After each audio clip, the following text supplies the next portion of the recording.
बिस्मिल्लाहिर्रहमानिर्रहीम। अस्सलामुअलैकुम। आज की वीडियो एक पुरस्कार और दुख भरी मोहब्बत की दास्तान है। वीडियो में एक बहुत बड़ा सबक है, इसलिए वीडियो को आखिर तक जरूर देखें। मैं शहर में रहा करती थी। मेरी शादी जब गांव में हुई थी, मेरी जिंदगी में अजीब व गरीब वाकयात पेश आ रहे थे। पहला हादसा तो ये हुआ कि मेरा शौहर मुल्क से बाहर कमाने की गरज से चला गया। अब मैं अपने घर में अकेली थी। ससुराल में कोई मुझे पहचानने वाला, सहारा देने वाला नहीं था, इसलिए मैं बस अपनी मदद आपके तहत चल रही थी। एक रात का जिक्र है कि मैं अकेली अपने कमरे में सोने की तैयारी कर रही थी कि मुझे बाहर किसी के कदमों की आवाज आई। ये आवाज इतनी वाज़ेह थी कि मेरे जहन पे एक खौफ सवार हो गया। इसके बाद सोने के लिए लेट गई, मगर फिर भी मेरा दिमाग खौफ के ज़ेरे असर चल रहा था। मुझे नींद नहीं आई। इसके बाद न जाने कब मेरी आंख लग गई। मैं अभी 1 घंटा ही सोई थी कि मेरी सास ने ही मेरे कमरे का दरवाजा बजाया। बहू, अभी तक सो रही हो? उसकी आवाज सुनकर मैं चौंक गई। अभी 1 ही घंटा हुआ था। मैं आंखें मलती हुई बाहर आई। मेरी सुर्ख आंखें देखकर वो हैरान रह गई। क्या हुआ बेटी, सब खैरियत तो है ना? तब मैंने उन्हें सब कुछ बता दिया कि रात को किसी के कदमों की आवाज सुनकर मैं डर गई थी। हाँ बेटी, ये घर ही इतना बड़ा है कि अच्छे खासे इंसान को डर लगने लगता है। तुम ऐसा करो, कल से अपनी नंद के कमरे में सो जाओ। आखिर वो तुम्हारी बहनों की तरह है। ये बात मुझे अजीब सी लगी। अपनी बेटी के बजाय वो उसे मेरी नंद कह रही थी। अच्छा ठीक है, मैं कल से सारिया के कमरे में सो जाऊंगी। मैंने खुशदिली से सर हिला दिया और आकर नाश्ता बनाने लगी। अभी तक सारिया सोकर नहीं उठी थी। अम्मा ने उसे जगाया। हम सब ने मिलकर नाश्ता किया और फिर वो कॉलेज चली गई। दिन भर मैं यही सोचती रही कि आखिर रात भर वो आवाज किस चीज की थी। मैंने इस बात का जिक्र किसी से नहीं किया। शाम हुई तो मैं ये बात भूल गई, मगर रात को सोने से पहले मुझे याद आया, अम्मा जी ने मुझे सारिया के कमरे में सोने का कहा था। मैंने सारिया के कमरे का दरवाजा खटखटाया। उसने दरवाजा खोला। उसके चेहरे पर नागवारी के आसार थे। क्या हुआ भाभी, खैरियत तो है ना? वो अम्मा जी ने मुझे कहा था कि मैं तुम्हारे कमरे में सो जाऊं। मैंने सारिया से कहा, भाभी मैं आपको अपने कमरे में सोने नहीं दे सकती। मैं रात भर पढ़ती रहती हूँ। कमरे की बत्ती रात भर जलती रहती है, आपको नींद नहीं आएगी। सारिया की इस बात पर मैंने उसका हाथ थाम लिया। नहीं सारिया, कोई बात नहीं, मुझे नींद आ जाएगी, तुम फिक्र मत करो। मैं तुम्हें जरा सा भी डिस्टर्ब नहीं करूंगी। मेरी बात सुनकर सारिया ने एक बार फिर मुंह बनाया। वह बोली, ठीक है भाभी, कल से आप मेरे कमरे में ही सो जाइएगा। नहीं सारिया, मैं आज भी अपने कमरे में नहीं सो सकती। कल रात मैंने अजीब सी आवाजें बाहर की राहदारी में सुनी थी। इसके बाद मेरा मन नहीं कर रहा था कि मैं अपने कमरे में जाकर सो जाऊं। मैं वादा करती हूँ तुम्हें किसी किस्म की तकलीफ नहीं दूंगी। ये कहकर मैं अपने कमरे में चली गई ताकि अपना बिस्तर वगैरह लाकर सारिया के कमरे में डाल दूं। लेकिन जब मैं कंबल वगैरह लेकर वापस आई तो सारिया दरवाजा बंद कर चुकी थी। मुझे बहुत बुरा लगा। मैं अपने कमरे में जाकर सो गई, मगर रात भर वही होता रहा। अजीब सी आवाज ने मेरे दिल को हिला कर रख दिया। अगली सुबह सास ने पूछा तो मैंने वही शिकायत कर दी। उनसे कहा कि सारिया ने अपने कमरे में मुझे जगह नहीं दी थी। सास ने सारिया को डांट दिया और बोली, कल से तुम इसे अपने साथ सुलाओगी, अब मुझे शिकायत का मौका नहीं मिले।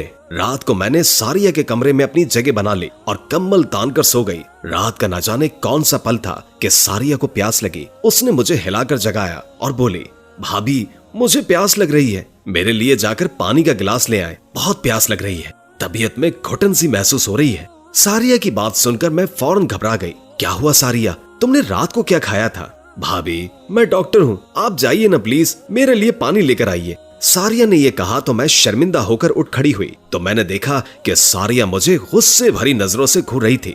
खैर, मैं पानी लेने चली गई। पानी लेकर जैसे ही मैंने दरवाजे पर आकर दरवाजा बजाना चाहा तो ये देखकर हैरत की इंतहा नहीं रही कि दरवाजा अंदर से बंद था। सारिया दरवाजा खोलो, मैं इस वक्त कहाँ जाऊंगी?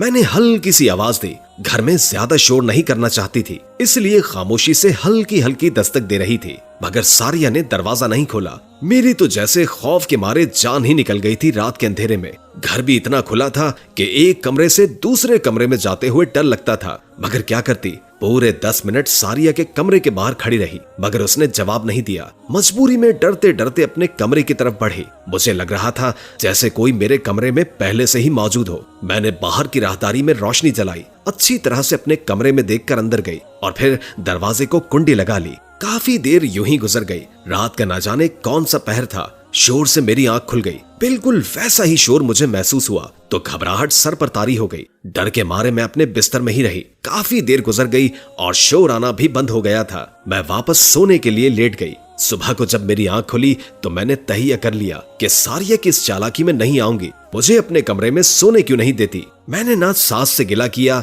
और ना ही सारिया से इस बात का शिकवा किया, लेकिन फिर रहा नहीं गया। अगले दिन सारिया मुझसे कहने लगी, रात को मैंने आपको पानी लाने के लिए भेजा था, इसके बाद न जाने आप कहाँ चली गई। मैं आपका इंतजार करती रही। सारिया की बात सुनकर मेरी हैरत की इंतहा नहीं रही। लोग भी कितने मुनाफिक और झूठे होते हैं, क्या कह सकती थी। मैंने खामोशी इख्तियार कर ली। अगली रात मैं फिर सारिया के कमरे में जाकर सो गई। रात को फिर वही तमाशा हुआ। उसने मुझे पानी के लिए जगाया। मैंने सारिया से वादा लिया कि वो दरवाजा बंद नहीं करेगी, लेकिन उसने फिर वैसा ही किया, दरवाजा बंद कर दिया। जब मैं आई तो मुझे अपने कमरे में जाकर सोना पड़ा। अब मैंने सोच लिया था कि मैं अब सारिया को पानी देने नहीं उठूंगी। अगले दिन मैंने खुश असलूबी से काम लिया। सारिया से किसी बात का गिला नहीं किया। इसी तरह दिन गुजर गया और रात को मैं उसके कमरे में जाकर सो गई। रात के ठीक 2-3 बजे उसने मुझे वैसे ही जगाया और बोली, भाभी घबराहट हो रही है, मेरे लिए जरा पानी तो ले आओ। मैंने आंखें नहीं खोली और सोने की भरपूर अदाकारी की। सारी रात फिर वो मुझे जगाने की कोशिश करती रही, लेकिन मैंने आंख नहीं खोली। वो समझ गई कि मैं अब उठने वाली नहीं हूँ। उसने मुझे 2-3 बार ऊंची आवाज में पुकारा। मैंने जवाब नहीं दिया तो उसे यकीन हो गया कि मैं सो रही हूँ। तो वो धीरे से उठी और अपने कमरे की अलमारी खोली, जिसकी चाबी उसने अपने पास रखी हुई थी। अलमारी से एक गठरी निकालकर दोबारा मुझ पर नजर डाली। कमरे की खिड़की खोलकर पहले इधर उधर देखा और फिर उसने खिड़की में से छलांग लगा दी और बाहर चली गई। ये देखकर मेरे तो पसीने ही छूट गए। या खुदा, ये लड़की रात के वक्त कहाँ जा रही है? इसे कुछ तो मालूम होना चाहिए। ये घर की इज्जत है। भाई परदेश कमाने गए हैं ताकि ये अपनी तालीम मुकम्मल कर सके, और इसे देखो क्या चक्कर चला रही है। एक लम्हे तो मेरा दिल चाहा कि मैं जाकर अपनी सास को सब कुछ बता दूं कि सारिया रात को किसी से मिलने गई है, मगर फिर सोचा कि इसमें हमारी ही बदनामी है। पहले मैं इसे खुद समझा कर देखूंगी। मैं अभी अपने बिस्तर पर लेटी ही थी कि दोबारा खिड़की खुलने की आवाज आई। मैंने उठकर खिड़की बंद नहीं की थी। शायद मैं बहुत डर गई थी। खामोशी रही तो देखा कि सारिया खिड़की से अंदर आ रही है। उसने वो गठरी वैसे ही अलमारी में बंद की और फिर चाबी अपने पास रखकर सो गई। मैं हैरत से उसे देखती रह गई। तो अब मेरी समझ में आया कि सारिया मुझे रात को पानी के बहाने बाहर क्यों भेज देती है। मैं फिर चुप हो गई। अगले दिन सारिया के कमरे में सोने से पहले मैंने उसे सख्ती से मना किया कि रात को मुझे जगाया ना करे। मेरी नींद में खलल पड़ता है। अगर पानी पीना है तो खुद जग में डालकर यहाँ रख ले। बल्कि मैंने उसे खुद ही पानी डालकर उसकी टेबल पर रख दिया। अब सारिया के पास कोई बहाना नहीं था कि वो मुझे जगा सके। रात के उस पहर वो दोबारा अपने बिस्तर से उठी और अलमारी में झांकने लगी। मैं मुकम्मल तौर पर अलर्ट हो चुकी थी। मेरे कान उसकी आहट पर लगे हुए थे। उसने बिल्कुल वैसे ही खिड़की खोली और बाहर कूद गई। मैं हैरत से उसे देखे जा रही थी। मुझसे सब्र न हुआ। मैं भी धीरे धीरे से अपने बिस्तर से उठी और सारिया की तरह खिड़की से कूद गई। उसकी ऊंचाई ज्यादा नहीं थी। ये घर की पिछली तरफ खुलती थी। मेरे पाँव में जूते भी नहीं थे। एक पाँव में बहुत चुभन हो रही थी। आसपास के कांटे और दीगर छोटी मोटी चीजें मेरे पाँव में चुभकर तकलीफ दे रही थी, मगर ये शायद सारी तैयारियां करके आई हुई थी, वरना इतनी तेज रफ्तारी से नहीं चलती। मैं उसे देख रही थी। सारिया काफी तेज तेज कदम उठाए आगे की जाने बढ़ रही थी और मैं भी उसके पीछे पीछे थी। अगरचे मुझे डर लग रहा था, मगर फिर मैंने सोचा कि अगर मेरी नंद इतनी बहादुर और दिलेर हो सकती है तो मुझे क्या मसला है, जबकि मैं तो हक और सच्चाई की तलाश में जा रही हूँ। उसकी इज्जत बचाना चाहती हूँ। थोड़ी दूर जाकर सारिया ने पीछे मुड़कर देखा, मगर खुदा का शुक्र है कि उसकी नजर मुझ पर नहीं पड़ी। ये घना बाग था। सारिया ने छोटी सी दीवार उबूर की और अंदर चली गई। वहां जाकर उसने न जाने क्या किया। वो जमीन पर बैठकर मट्टी खोदने लगी। मेरे पैरों तले से जमीन निकल गई। खैर, मैंने कुछ और नहीं किया और उल्टे कदमों वहां से वापस आ गई। अब मैं सोचने लगी कि सारिया को काबू कैसे करूं। फिर बैठे बैठे मेरे जहन में ख्याल आया, मैं सारी हकीकत जानना चाहती थी। क्योंकि घर के सारे दरवाजे बंद थे, इसलिए सारिया के आने जाने का वाहिद रास्ता खिड़की ही थी। मैंने वो खिड़की जहां से सारिया बाहर निकली थी उसे अंदर से बंद किया और खुद वापस आकर बैठ गई। मैं सारिया का इंतजार कर रही थी। तकरीबन 1 घंटे के बाद मुझे सारिया के अंदर आने की आहट महसूस हुई और मैं चौंक कर बैठ गई। सारिया ने खिड़की खोलने की कोशिश की, मगर खिड़की अंदर से बंद थी। मैंने सरगोशी की आवाज में उससे कहा, मुझे तुम्हारी हकीकत का अंदाजा हो गया है, लेकिन जब तक तुम मुझे नहीं बताओगी मैं खिड़की नहीं खोलूंगी। सुबह तक तुम घर से बाहर रहोगी। तुम्हारे घर वाले तुम्हारे बारे में क्या सोचेंगे इसका अंदाजा तुम खुद ही लगा लो। मेरी बात पर सारिया गुस्से में आ गई। भाभी तुम पागल तो नहीं हो गई?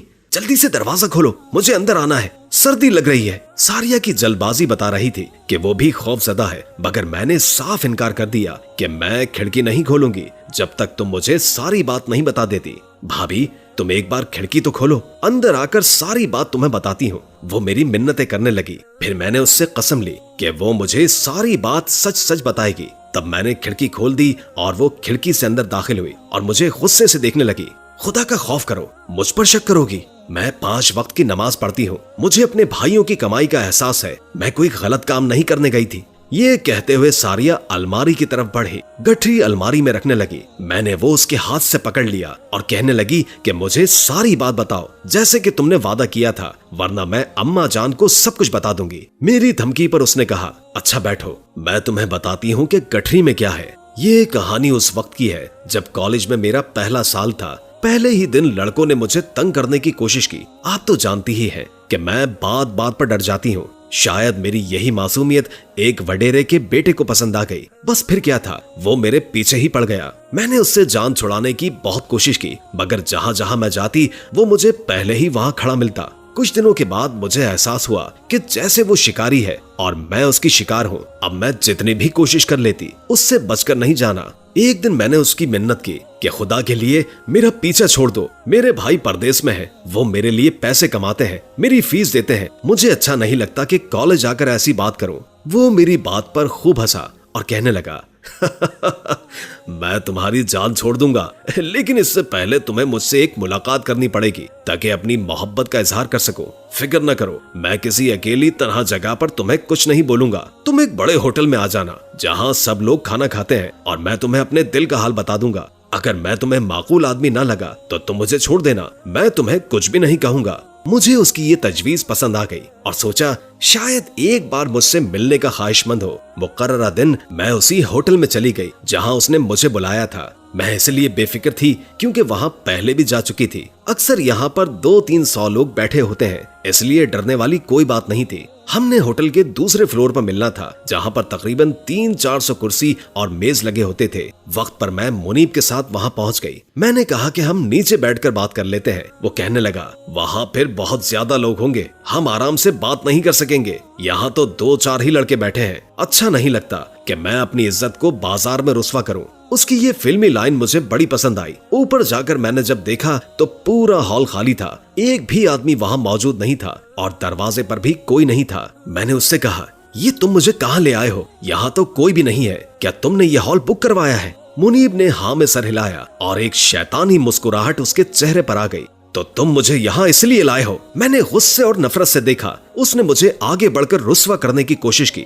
मैंने आगे बढ़कर उसके मुंह पर थूक दिया। इस बात पर वो गुस्से से तलमला उठा और मैं जल्दी से बाहर भाग गई। दरवाजा खोलकर एक कदम आगे ही रखा था कि उसने मुझे बाजू से खींचकर अंदर करना चाहा। इतने में एक और लड़का वहां आ गया। न जाने कैसे वो फरिश्ता बनकर आया। उसने मुनीब को गिरेबान से पकड़ा और मुझसे आजाद करवा दिया। मैं उसकी शुक्रगुजार हो गई, उसका शुक्रिया अदा करते हुए वहां से आ गई। मुनीब की असलियत पता चलने के बाद मेरी आंखों से आंसू बहने लगे। फिर मैं घर आ गई। उस दिन मेरा कॉलेज में दिल नहीं लगा। मैं अपने उस मोहसिन के बारे में सोच रही थी जिसने मुझे अजाब से बचाया था। फिर 2 या 3 दिन के बाद मालूम हुआ कि वो हमारे कॉलेज में ही पढ़ता है और ये कि उसे मेरे और मुनीब के मामलात का भी पता चल गया है और वो मेरा छुपकर पीछा करता है। ये बात जब मुझे मालूम हुई तो मैं उसकी शुक्रगुजार हुई। उसका नाम एहसान था। मैंने उससे मिलकर उसका शुक्रिया अदा किया। मुझे एहसान की ये बात भी पसंद आई कि उसने मिलने पर भी मुझसे इजहार मोहब्बत नहीं किया और खामोशी से मेरा हक अदा किया। फिर इस बात की खबर जल्द ही मुनीब को हो गई। वो असर व रसूख वाला लड़का था। उसने अपने असर व रसूख को इस्तेमाल करते हुए एहसान को नुकसान पहुंचाना शुरू कर दिया। उसके बस में होता तो वो उसकी जान ले लेता, मगर वो ऐसा नहीं कर सका। यहाँ तक कि हमारा आखिरी साल आ गया। अब मुनीब ने अपनी कमीनगी दिखानी शुरू कर दी। पूरे साल का अजर हमें मिलना था। जब हमारे प्रोफेसर ने एहसान को एक ऐसा तजर्बा करने को दिया जिसे हमारे लिए करना मुश्किल ही नहीं बल्कि नामुमकिन था। बरसों से ऐसा जाल बिछाया कि एहसान कम से कम इसमें फेल हो जाए और उसे प्रोफेसर के सामने जिल्लत उठानी पड़े। इस तजर्बे के लिए हमें इंसानी हड्डियों से ढांचा बनाना था जिसके बारे में किसी को मालूम नहीं था कि वो कहां से मिलेंगे। एहसान ने बड़ी कोशिश की, मगर मुनीब के असर और रसूख की वजह से ये मुमकिन नहीं था कि कॉलेज के आसपास की जान पहचान बहुत है, इसलिए एहसान को हर नाकामी का मुंह देखना पड़ा। वैसे मैंने उसका साथ देने की ठान ली, क्योंकि उसने ऐसे वक्त में मेरी मदद की थी जब मैं बिल्कुल बेबस थी। मैंने पुरानी खबरों की तलाश शुरू कर दी। फिर किसी ने बताया कि यहाँ पास ही जो बाग है वो जिनों भूतों के हवाले से मशहूर है, वहाँ पर इंसानी ढांचे अक्सर पड़े नजर आते हैं। इस बात ने मुझे हिम्मत दी कि दिन में तो मैं ये काम नहीं कर सकती थी, क्योंकि ये जगह भी कॉलेज के पास है। मुनीब की नजर पड़ती है तो वो मेरे लिए एक और मुश्किल खड़ी कर देता है, इसलिए मैंने सोचा कि मैं ये काम रात के अंधेरे में करूंगी। मैं दिन में जगह का तायुन कर लेती और रात को वहाँ पहुँच जाती। आखिरकार कुछ चीजें रह गई थी जो मैंने मुकम्मल कर ली है। ये देखो, अब सब कुछ पूरा हो चुका है। उसने खुशी से अपनी गठरी खोलकर मुझे दिखाई तो मैं हैरान रह गई।